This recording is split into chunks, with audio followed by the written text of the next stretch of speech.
Selamat menyaksikan, semoga bermanfaat dan dukung terus channel Kang Kubis.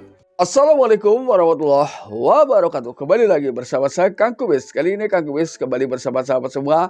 Tentunya masih di channel Kang Kubis, channel yang selalu membahas seputar kehidupan rumah tangga.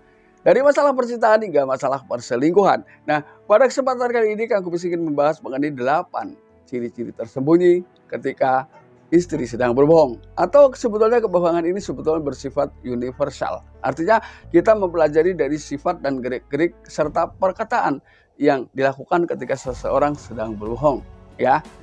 Namun sebelum lanjut ke topik, ada salahnya silahkan sahabat semua subscribe, like, dan komen di channel Kang Kubis. Dan juga tidak lupa Kang Kubis ucapkan banyak terima kasih kepada sahabat Kang Kubis yang sudah subscribe dan juga share di channel Kang Kubis sehingga Kang Kubis bisa seperti sekarang ini, ya. Lalu kira-kira apa saja hal yang memang disinyalir merupakan bentuk kebohongan yang tersembunyi? Nah, ini kan tentunya hal yang sangat tidak kita inginkan tentang kebohongan. Apalagi ketika ternyata yang membohongi ini justru orang yang kita percaya atau bahkan orang yang sangat kita cintai. Ini jadi nggak ada salahnya kita memahami ini. Jangan sampai kita termakan oleh kebohongan-kebohongan orang di sekitar kita. Sebenarnya hal ini juga sebetulnya untuk melatih kejujuran diri sendiri.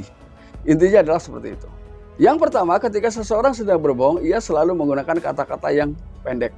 Artinya ini menggambarkan bahwa ia takut berkomunikasi lebih lama karena takut kebohongannya justru secara tidak langsung keceplosan atau bahkan terbongkar karena rasa takut yang menghantuinya.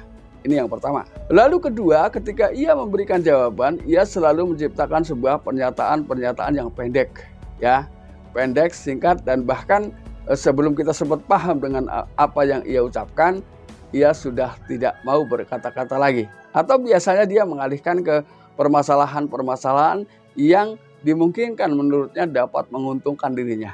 Jadi berusaha untuk mengalihkan pembicaraan dengan waktu yang cepat. Ini yang kedua. Lalu yang ketiga, ia selalu menggunakan kalimat-kalimat pasif, ya, kalimat yang dianggap ini bisa memutus pembicaraan. Jadi dengan harapan dengan pernyataan yang pendek itu yang kurang memberikan tanggapan, jadi seseorang dianggap pada akhirnya akan segan melakukan pembicaraan berikutnya, ya. Jadi ketika kita melihat, ya, kita sedang berbicara dengan orang, tentunya kita melihat respon orang tersebut. Kalau orang tersebut terlihat malas berbicara dengan kita, ini biasanya kita jadi malas juga, nggak enak, ya, untuk terus membicarakan tema yang memang atau topik-topik yang ingin kita tanyakan. Ini.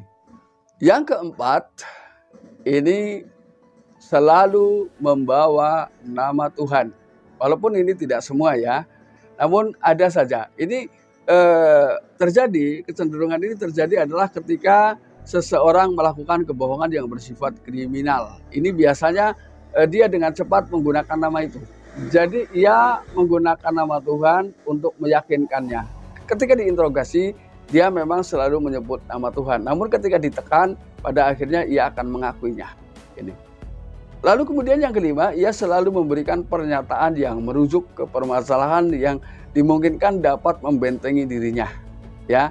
Dan selalu bertele-tele, berputar-putar, ya, selalu di seputar permasalahan yang menurutnya dapat membendung atau memberikan sedikit banyak nilai kepercayaan terhadap lawan bicara ini.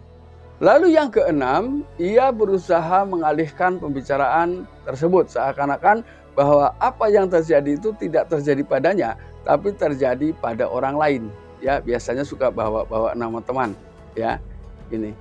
Jadi dia berusaha melakukan sebuah pengalihan permasalahan bahwa itu tidak pernah terjadi padanya, tapi itu adalah yang dilakukan oleh orang lain. Ini ada yang seperti itu, ya. Lalu kemudian yang ketujuh, biasanya ia memutarbalikkan pertanyaan. Jadi ketika seseorang bertanya apa, ia akan mengembalikan pertanyaan itu kepada si penanya. Ini. Nah, ini kan jadi nggak enak, ya. Tapi hal ini memang biasanya dilakukan untuk sebuah pembelaan, ya. Tapi memang ini adalah hal yang sering dilakukan. Namun kita harus bedakan, ya.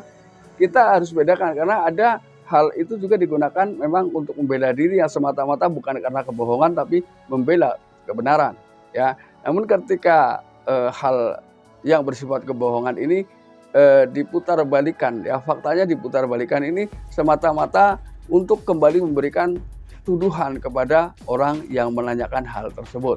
Ini. Yang kedelapan adalah tanda yang paling jelas, yaitu seseorang ketika sedang berbohong, ya, ini akan tidak cepat respon atau dia akan selalu lambat memberikan tanggapan tentang apa yang akan atau bahkan sedang dibicarakannya. Nah, mau tidak mau ketika kita melihat gelagat seperti ini, diharapkan ini orang ini akan tidak terus mencecar pertanyaan-pertanyaan, ya, karena respon yang kurang. Pada akhirnya biasanya orang ketika sudah seperti ini jadi malas untuk bertanya kelanjutannya.